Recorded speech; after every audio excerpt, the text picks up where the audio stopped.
같이 예배드린 우리 성도님들 같이 옆에 있는 분하고 인사 나누실까요? 미리 크리스마스 인사하시겠습니다. 미리 크리스마스. 네. 성탄절이 있는데 어떻게 잘들 보내고 계시는지 모르겠습니다. 우리가 그동안 수요일에는요 아브라함의 여정을 따라가던 중이었습니다.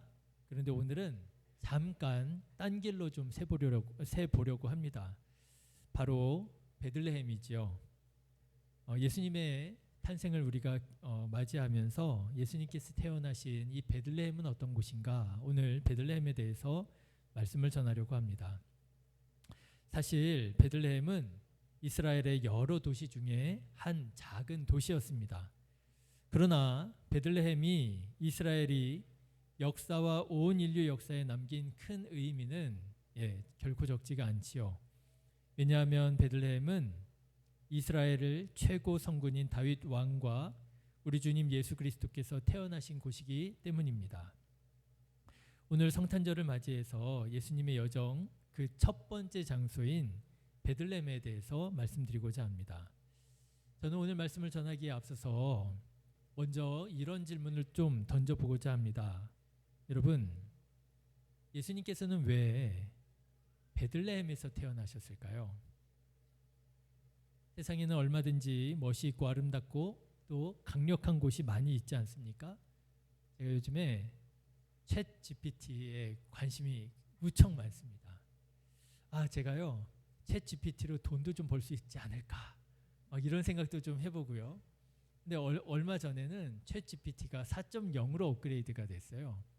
그래서 지금은 내가 좀 바쁘니까 요 주간만 넘어가고 구독을 해야 되겠다 하고 제가 구독을 월요일에 하려고 딱 준비를 하고 있었는데 그 사이에 이게 너무 많은 사람들이 구독을 하는 바람에 서비스가 잠깐 막혔었어요. 그래서 제가 구독을 못하고 있다가 최근에 봤더니 다시 풀렸더라고요. 그래서 이제 다시 구독을 해볼까 하는데 챗 GPT가 4.0으로 되면서 PDF 파일 자체를 완전히 다 이 인공지능이 읽어낼 수 있다는 거예요. 거의 책 한 권 분량을. 그래서 제가 그 생각을 딱 듣자마자 무슨 생각이 들었게요? 성경책을 학습하게 해봐야 되겠다. 그러면 이 인공지능이 성경적으로 대답해 주지 않겠습니까? 여러분 궁금하지 않으세요? 인공지능이 성경책을 학습하면 뭐라고 대답을 할까요? 그래서 제가 이렇게 한번 해봐야 되겠다 했는데 방금 전에 말씀드린 그 막혀있는 사이에 누가 했더라고요. 그래가지고요 그거를 이렇게 그 인공지능 그 챗 GPT가 이제는 그 약간의 어플처럼 그렇게 나오게 됩니다. 그래서 이제 그 사람이 만들어 놓은 걸 보니까요 예수님 얼굴을 하고 예수님의 목소리로 성경적으로 대답을 해주는 그런 챗 GPT가 있더라고요. 어쨌든 제가 오늘 말씀을 준비하면서 챗 GPT한테 물어봤어요. 2000년 전에 예수님께서 태어나실 때쯤에 세상에 얼마나 크고 아름다운 도시들이 있었냐 물어봤습니다. 그랬더니요 2000년 전에는요 1위가 이탈리아 로마였다고 합니다. 2000년 전에 이미 인구가 150만 명이었다고 그래요. 어마어마한 거죠. 2위는 이집트 알렉산드리아 50만에서 100만, 3위는 중국의 시안, 4위는 터키의 안디옥, 5위는 중국의 낙양, 6위는 튀니지의 카르타고, 7위는 인디아의 파탈리푸트라라고 하는 곳이 있답니다. 8위는 시리아의 팔미라, 9위는 터키 에베소, 10위는 이라크의 바빌론이었다고 그래요. 제가 이 결과를 보면서 사실은 이걸 우리가 맹신할 수는 없지만 어쨌든 이 결과를 보면서 두 가지가 확 눈에 들어왔습니다. 첫 번째는 이 리스트에 한국 도시는 없구나 하는 게 눈에 확 들어왔습니다. 한국 도시가 그래도 좀 하나 끼어 있었으면 괜찮았을 텐데, 두 번째는요 이 리스트에 이스라엘의 도시도 하나도 들어간 게 없더라고 하는 거예요. 그래서 다시 알아봤습니다. 그렇다면 2000년 전 이스라엘에서 가장 강력한 도시들은 어떤 도시가 있었을까? 제가 챗GPT한테 물어봤습니다. 그랬더니 1위는 당연히 예루살렘이지요. 인구가 4만에서 8만 명 정도 됐다고 하고요. 2위는 가이사랴라고 그럽니다.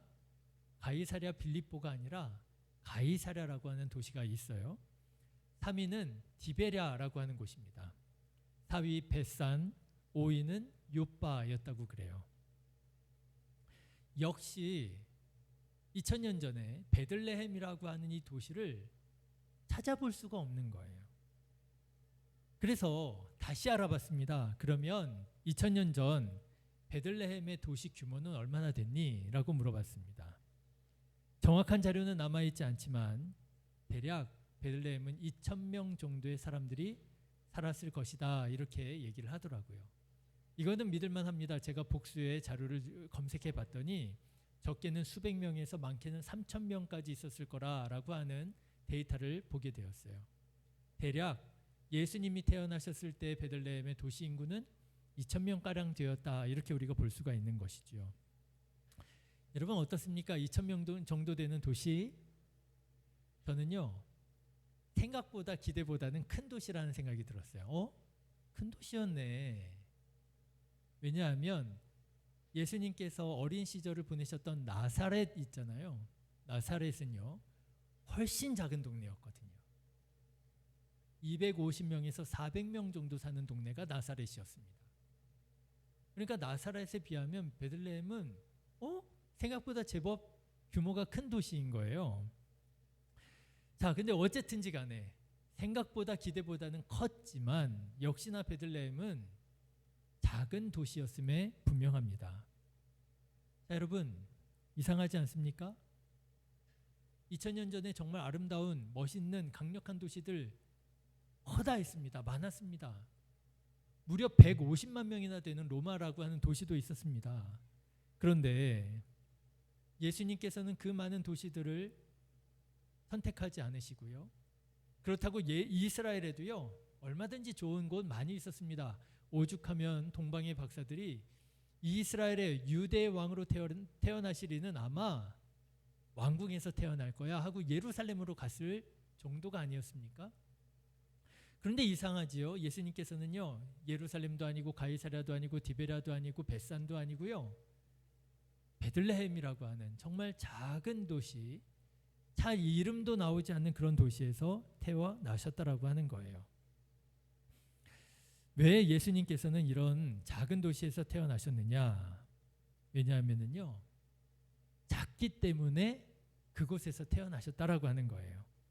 미가서 5장 2절 오늘 우리가 방금 전에 읽은 말씀 아닙니까? 이렇게 말합니다. 베들레헴 에브라다야 너는 유다 족속 중에 작을지라도. 왜요? 무슨 말입니까? 예수님께서 베들레헴에서 태어나신 이유가 그 도시가 작은 도시였기 때문이라고 하는 얘기예요. 그래서 예수님께서는 의도적으로 베들레헴을 선택하시고 계획적으로 베들레헴을 통해서 이 세상에 오셨다라고 하는 거죠. 그래서 여러분들도 잘 아시는 것처럼 예수님의 부모인 요셉과 마리아는 당시에 베들레헴에서 살고 있지 않았습니다. 북쪽에 있는 나사렛에서 살고 있었는데 예수님께서 태어나실 바로 그때를 맞춰서 요셉과 마리아를 베들레헴으로 끌어내리십니다. 아시죠? 호적하게 하셔가지고요. 왕이 호적하게 해가지고요. 예수님의 어머니와 아버지는 막달인데요. 그 산모가 나사렛에서부터 베들레헴까지 여행을 해야만 했더라고 하는 거예요. 여러분 나사렛에서 베들레헴까지 거리가 얼마나 되는 줄 아십니까? 110km 정도 된다고 합니다. 110km. 그러면 여러분 당시에 보통의 사람들이 하루에 16km를 걸었다고 그래요. 그러면은 보통 사람의 걸음으로 보더라도요. 나사렛에서 베들레헴까지 가려면 며칠이요? 7일에서 8일 정도 걸린다고 하는 거예요. 보통 거리가 아닙니다. 그런데 예수님의 부모님은요. 예수님이 베들레헴에서 태어나야만 했기 때문에 그 막달에 110km 7, 8일 걸렸겠습니까? 아마 10일은 걸렸겠죠. 그 막달에 윤지연 집사님 자꾸 보게 되네요. 그 막달에 110km를 베들레헴까지 걸어서 가게 되었다라고 하는 거예요. 아마 모르긴 몰라도 예수님의 어머니 마리아는 예수님을 낳으실 때 순풍순풍 나셨을 거예요. 그 막달에 110km를 걸었으니 그렇죠? 예, 왜 예수님께서는 그렇게까지 하셔서라도 베들레헴에서 태어나야만 하셨던 것일까요? 그렇죠? 베들레헴에서 태어나셔야 했기 때문에 예수님의 부모님은 그 어려운 여행을 해야만 했더라는 것 아니겠습니까? 저는 오늘 그 이유를 베들레헴을 가리키는 또 다른 두 개의 지명을 가지고 오늘 좀 말씀을 드리고자 합니다. 여러분, 성경에 나오는 지명들에게는요, 하나만 있었던 게 아니에요. 몇 개의 지명이 있었습니다. 지금까지 우리가 수요 예배를 드리면서 몇 개의 또 다른 이름들을 제가 말씀드렸죠. 베델이라고 하는 곳이 있었습니다. 그런데 이 베델의 원래 지명은 뭐라고요? 루스였다 그랬잖아요. 루스는 무슨 나무요? 아몬드 나무다. 루스라고 하는 말은 아몬드 나무를 의미해서요. 우리나라 벚나무처럼 봄이 되면은 하얀 벚꽃처럼 꽃을 피우는 곳이 그 나무가 아몬드 나무. 그러니까 베델이라고 하는 곳은 어떤 곳이에요? 뭐가 많은 곳이요? 아몬드 나무가 많은 곳이다. 이렇게 알 수 있는 것이고요. 또 제가 또 다른 이름을 알려드린 바가 있습니다. 헤브론. 헤브론의 원래 이름은 뭐라고요? 기럇 아르바다 그랬잖아요. 기럇 도시라는 뜻입니다. 아르바 사라고 하는 뜻이에요. 그래서 4개의 도시가 있었을 거다 이렇게 추정하죠. 기럇 아르바, 헤브론 이런 거예요. 그런데 마찬가지로 이 베들레헴에도요 또 다른 이름들이 있었더라고 하는 거예요. 그 또 다른 첫 번째 이름은 뭐냐? 에브라다라고 하는 이름이 있습니다. 에브랏이라기도 하고요. 에브라다라고도 합니다. 그리고 베들레헴을 가리키는 또 다른 지명이 있는데요. 정확하게 베들레헴하고 겹치지는 않지만 베들레헴 인근의 에델망대라고도 불렸다고 합니다. 에델망대. 그런데 이 베들레헴이라고 하는 이름, 에브라다라고 하는 이름, 그리고 에델망대라고 하는 이 세 이름에 깊은 뜻이 담겨져 있더라고 하는 거예요. 첫 번째로 베들레헴은 에브라다 또는 에브랏이라고 불리기도 했습니다. 오늘 우리가 읽은 미가서에도 보면 이렇게 되어 있죠. 베들레헴 에브라다야 이렇게 부릅니다. 베들레헴 에브라다야. 베들레헴과 에브라다가 사실은 같은 이름인 거예요. 자, 그런데 이 에브라다라고 하는 뜻이 뭐냐라고 하면은요, 이 에브랏은요, 곡식이 많이 열린다, fruitful이라고 하는 뜻을 가지고 있습니다. 열매가 풍성하게 맺다라고 하는 뜻이에요. 자, 그런데 여러분, 베들레헴이라고 하는 뜻은 아시죠? 모르세요? 베들레헴. 이거는 많이 알 텐데. 베이트 하면은요 집이라고 하는 뜻이고요. 레헴 하면은요 라햄이라고 그래가지고 떡, 빵을 의미합니다. 그래서 베이트 라햄 하면은요 빵집이에요. 베들레헴. 여러분 성경 지명에 보면 베이트가 들어가는 지명이 많이 나옵니다. 어디가 있을까요? 방금 전에도 말씀드렸는데 베이트 엘, 그렇죠? 베델.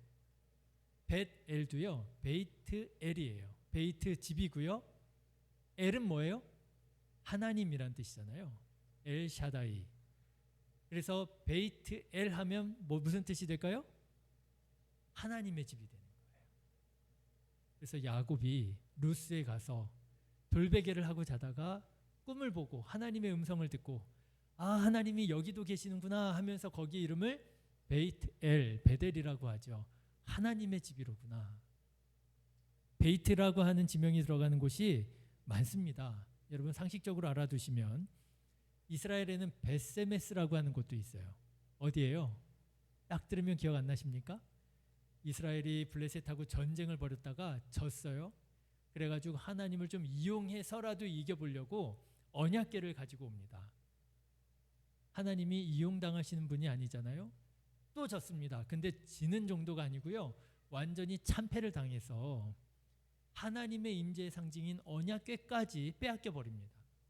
그래서 이 블레셋 사람들이 전리품으로 언약궤를 끌고 다녀요. 그런데 이 언약궤를 자기네들이 믿는 신 다곤 신전에 놨는데 다곤 신의 목이 떨어져 나가고요, 손이 떨어져 나가고 불길한 일들이 일어나는 거예요. 블레셋 사람들이 안 되겠다. 이거 분명히 이 여호와의 언약궤 때문에 이런 일이 일어나는 것 같으니 야, 이거 니네가 가져가. 그러면서 블레셋에는 크게 5개의 도시가 있었거든요. 도시들을 막 돌리는 거예요. 그런데 언약궤를 저 동네로 돌리면 저 동네에서 문제가 일어나고, 그래서 아유 야 이거 우리 못 살겠다 하고 저 동네로 돌리면 또 저 동네에서 문제가 일어나고 도저히 감당할 수가 없는 거예요. 그래서 결국에는 이 블레셋 사람들이 어떻게 하느냐, 언약궤를 그냥 이스라엘한테 돌려주자. 근데 그냥 돌려주면 안 되잖아요. 이 엄청난 전리품인데 그 전나는 송아지 소를 소로 하여금 언약궤를 끌게 하고 송아지는 집에다 두고 그 소로 하여금 어디로 가는지 보자 하는 거예요. 그러면 보통 소는 어디로 가겠어요? 송아지들이 있는 집으로 돌아가겠죠. 그런데 이 소는요, 울면서 어디로 가요? 이스라엘로 가더라는 거예요. 그 도착한 도시가 바로 벳세메스예요. 베이트 세메스, 집. 셰메스는요, 태양을 말하는 거예요. 태양의 집이다, 그런 뜻이죠. 자, 그리고요 벳산이라고 하는 곳도 있습니다. 벳산이라고 하는 뜻은 뭐냐면요, 베이트 샨. 베이트는 집이고요, 샨은 평화롭다, 안전하다, 그런 뜻이에요. 벳산 하면 또 사울 왕이 떠오르죠. 그리고 벳호론도 있습니다. 벳 들어가는 게 많아요. 벳호론은요 동굴이 많은가 봐요, 그 지역에. 그래서 베이트 호론, 동굴의 집이다, 이런 거예요. 여러분, 나중에 하나님께서 우리에게 성지순례를 갈 기회를 주시면 여러분 이름의 뜻만 알아도 거기는 그런 곳일 거야, 우리가 기억할 수가 있는 거죠. 자, 그런데 여러분, 베들레헴은요 왜 베들레헴이었느냐라고 하는 거예요. 베이트 라헴, 떡집이라는 거예요. 빵집이라는 거예요. 그곳에서 뭐가 많이 생산이 됐을까요? 곡식이 많이 생산이 됐겠죠. 그래서 여러분, 이 베들레헴이라고 하는 곳이 또 다른 이름 에브라다라고 하는 뜻은 뭐라고요? 프루트풀, 열매 많이 맺는다라는 뜻이라고 그랬잖아요. 베들레헴이라고 하는 이름과 에브라다라고 하는 이름이 상관관계가 있는 거예요. 곡식을 풍성하게 맺는 에브라다니까 그 곳이 뭐가 되는 거예요? 빵을 많이 구워내는 빵집이 되는 거예요. 베들레헴이 되는 거예요. 자, 예수님께서는 바로 그곳에 태어나셔야만 했다라고 하는 거예요. 그곳에 태어나셔야만 했다라고 하는 거예요. 마태복음 2장에 보면 서기관들이 헤롯 왕에게 대답하잖아요. 베들레헴에서 태어나게 될 겁니다. 미가서의 예언을 가지고 그렇게 대답을 하지요. 그리고 요한복음의 7장에 보면은요, 예수님께서 갈릴리 출신인 줄 알고 사람들이 오해합니다. 야, 메시아는 베들레헴에서 태어난다고 그랬는데 저희는 예수는 나사렛 출신이잖아, 안 맞잖아, 이렇게 오해를 하기도 합니다. 그러니까 이스라엘 사람들은 다 알고 있었던 거예요. 메시아는 어디에서 태어나야 된다고요? 베들레헴에서 태어나야만 한다라고 하는 거예요. 그런데 그 이유가 뭐냐라고 하는 거예요. 우리는 상식적으로 예수님께서 베들레헴에서 태어나셨다라는 거 잘 알고 있지만 성경은 이렇게 메시아는 반드시 베들레헴에서 태어나야만 한다고 예언을 통하여 말하고 있고요. 그 예언을 이루기 위해서 예수님의 어머니 마리아는 그 막달에 110km 여행을 해서 베들레헴에 가셔야만 했더라고 하는 거예요. 왜 베들레헴이어야만 했느냐? 왜냐하면은요, 예수님께서는 자기 자신이 빵이 되어서 사람들에게 자기 자신을 내주기 원하시는 분이라고 하는 것을 베들레헴을 통해서 말씀하기 원하셨다라고 하는 거예요. 여러분, 요한복음 6장에 보면은요, 예수님의 말씀이 사람들에게 굉장히 어렵게 들려진 적이 있었습니다. 그래서 이 사람들이 어렵도다 그러면서요, 예수님에게서 막 떠나가요. 오죽했으면 그 예수님을 따랐던 사람이 수많이 많았을 텐데 얼마나 많이 떠나갔으면, 오죽하면 예수님께서 제자들에게 뭐라고 말씀하세요? 너희도 떠나려느냐? 이렇게 물으실 정도로 예수님의 말씀이 어렵고 힘겹게 버겁게 다가올 때가 있었더라고 하는 거예요. 그런데 그때 예수님께서 하셨던 말씀이 뭐냐면요, 바로 이 말씀이에요. 내가 곧 생명의 떡이니라. 내가 곧 생명의 떡이니라. 너희 조상들은 광야에서 만나를 먹었어도 죽었거니와 이는 하늘에서 내려오는 떡이니 사람으로 하여금 먹고 죽지 아니하게 하는 것이니라. 나는 하늘에서 내려온 살아있는 떡이니. 나는 하늘에서 내려온 살아있는 떡이니. 여러분, 어디가 생각이 나세요? 베들레헴이 생각이 나시죠? 하늘에서 내려온 살아있는 떡이니 사람이 이 떡을 먹으면 영생하리라. 내가 줄 떡은 곧 세상의 생명을 위한 내 살이니라 하시니라. 내 살을 먹어야지 니네들이 살 수 있어. 내 살을 먹어야지 니네들이 영생할 수 있어. 이렇게 예수님이 말씀하시니까요, 이 예수님의 말씀을 들은 사람들이 도대체 이게 무슨 말이야? 자기 살을 먹으라니. 너무 끔찍해. 그러면서 예수님을 떠나갔던 거예요. 그런데 예수님께서는 정말 자기 몸과 살과 피를 우리에게 내어주셨죠. 마태복음 26장에 보면 예수님께서 십자가에 달리시기 전날 밤 성만찬을 하시면서 말씀하십니다. 그들이 먹을 때에 예수께서 떡을 가지사 축복하시고 떼어 제자들에게 주시며 이르시되 받아서 먹으라. 이것은 내 몸이니라 하시니라.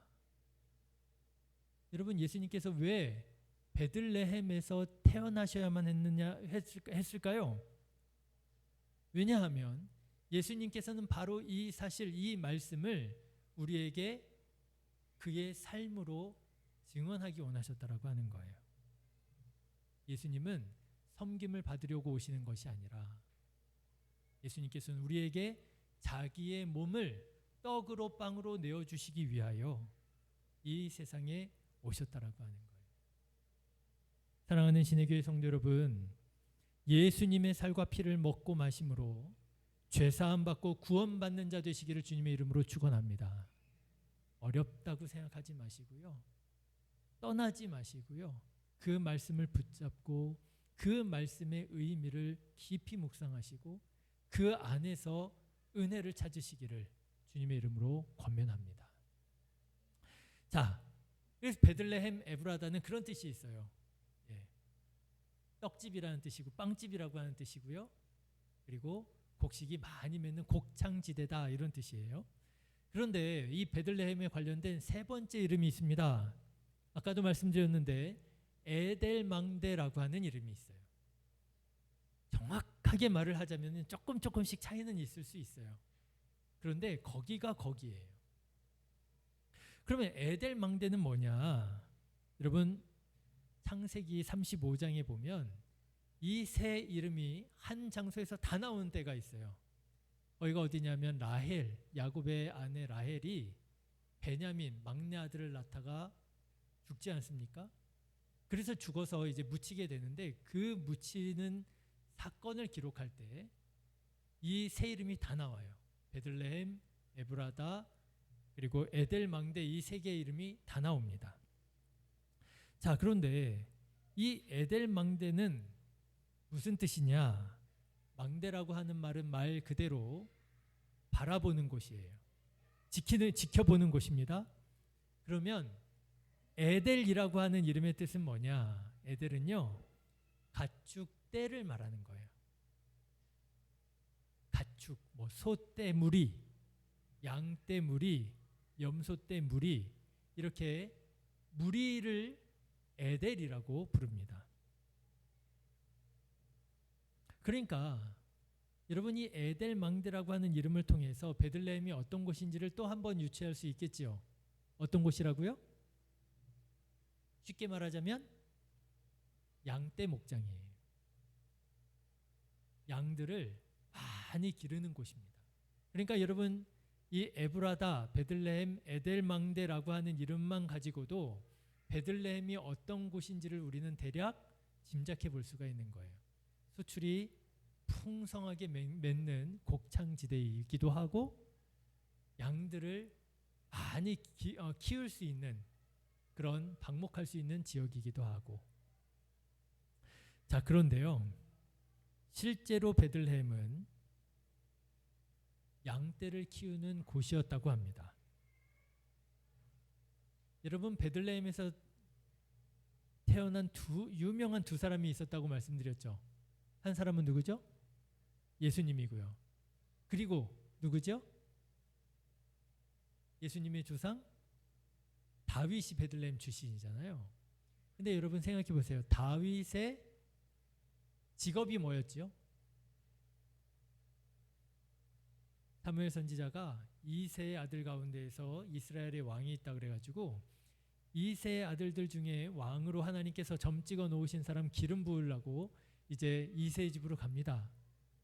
그런데 위의 형 6명들은 전부 다 아니라는 거예요. 그래서 사무엘이 당황했습니다. 여기 있는 사람들이 전부 당신의 아들 전부가 맞느냐 물어보게 돼요. 그랬더니 아닙니다. 막내가 남아 있습니다. 라고 그러는데요. 그가 다윗이었고요. 그때 그가 뭘 하고 있었어요? 양떼를 치고 있었어요. 다윗의 직업은 뭐였느냐면요. 목자였습니다. 양을 치는 사람이었어요. 여러분, 베들레헴이 양을 치는 곳하고 무관하지 않다라는 거죠. 깊은 관계가 있다라고 하는 거죠. 자, 그런데 이스라엘에서 양은 특별한 의미를 가지고 있습니다. 물론 이스라엘 사람들이 많이 먹는 그런 가축이기도 했지만 동시에 하나님께 제물을 드릴 때 가장 보편적으로 일반적으로 드렸던 제물이 양이었어요. 그런데 베들레헴이 어떤 곳이었다고요? 하나님께 제물로 드리는 가장 일반적인 제물, 양을 키우기에 가장 적합한 곳이 베들레헴이었다는 거예요. 그래서 믹달 에델 망대, 그 망대에서 양들을 보면서 지켜보았다라고 하는 거죠. 자, 그런데 여기에서 실제로 고대 유대의 전승에 의하면 이 베들레헴 에브라다 근처는 예로부터 예루살렘 성전의 제사를 드릴 때 드리기 위한 양들을 키우는 곳이었다고 합니다. 특히 에델 망대에서는 속죄 제의에 쓰이는 흠이 없고 순전한 어린 양을 키우는 곳이었다고 그래요.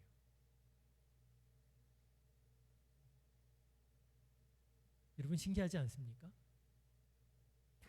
예수님은 하나님께 드려지는 양을 전문적으로 키우는 에델 망대 베들레헴에서 태어나셔야만 했더라고 하는 거예요.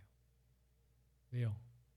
예수님께서는 우리의 죄를 씻고 원수된 하나님과의 관계를 회복하기 위한 화목제물로 하나님께 드려질 어린 양으로 세상에 오셨기 때문에 그런 거라는 거예요. 세례 요한이라고 하는 사람이 예수님께서 이렇게 지나가시는 것을 보고 이렇게 증언하지요. 이튿날 요한이 예수께서 자기에게 나아오심을 보고 이르되 보라, 세상 죄를 지고 가는 하나님의 어린 양이로다.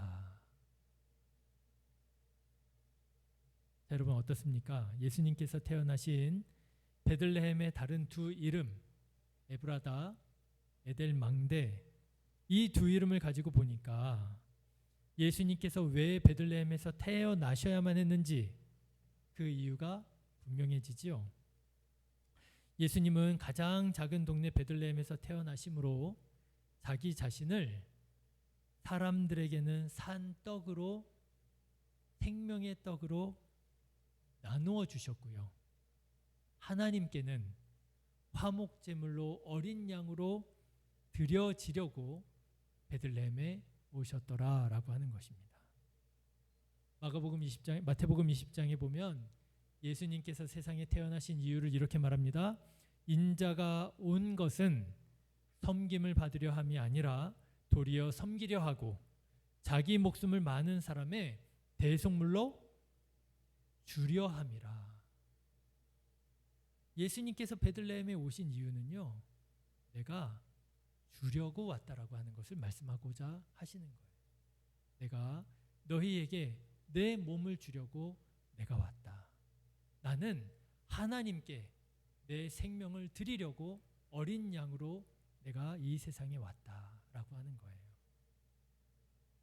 저는 오늘 말씀을 준비하면서 이렇게 겸손하시고 온유한 모습으로 이 세상에 오신 예수님을 정말 감사하고 또 다시 기뻐 찬양하게 되었습니다. 그리고 이런 예수님의 모습을 보면서 우리도 예수님처럼 살아가야지 되지 않겠는가 하는 생각이 들었어요. 여러분은 지금 어떻게 살아가고 계십니까? 주려고 살고 계십니까? 아니면 받으려고 살고 계십니까? 예수님은 주려고 세상에 오셨는데 그 예수님을 믿는 우리는 혹시 받으려고만 하고 있지는 않습니까? 더 많은 것을 받아야만 내가 복받았다고 생각하고 내가 더 많은 것을 가져야만 하나님께 감사하고, 여러분 받으려고만 하고 계시지 않습니까? 예수님은요, 온전히 주시기 위하여 세상에 오셨어요. 물과 피를 다 쏟으시고 죽기까지 우리에게 다 아낌없이 나누어 주셨어요. 더 많은 것을 가지려고 하기보다 더 많은 사람들에게 더 많은 것을 나누어 주는 우리 성도님들 되시기를 주님의 이름으로 축원합니다. 우리로 인해서 우리 주변에 있는 사람들이 마음이 풍요로워지고 넉넉해지고 따뜻해져야 되지 않겠습니까? 여러분, 그리고 하나님께 인색한 자가 아니라 하나님께 산 제물로 드려지는 온전한 예배자 되시기를 주님의 이름으로 축원합니다. 하나님께 받으려고만 하는 것이 아니라 하나님께 드리려고 하는 거예요. 하나님, 나를 받아주십시오. 산 제사로 받아주십시오. 사실은 우리는 받을 때보다 드릴 때에 더 큰 기쁨이 있다는 거 아니겠습니까? 기도하겠습니다. 좋으신 하나님, 예수님께서 베들레헴에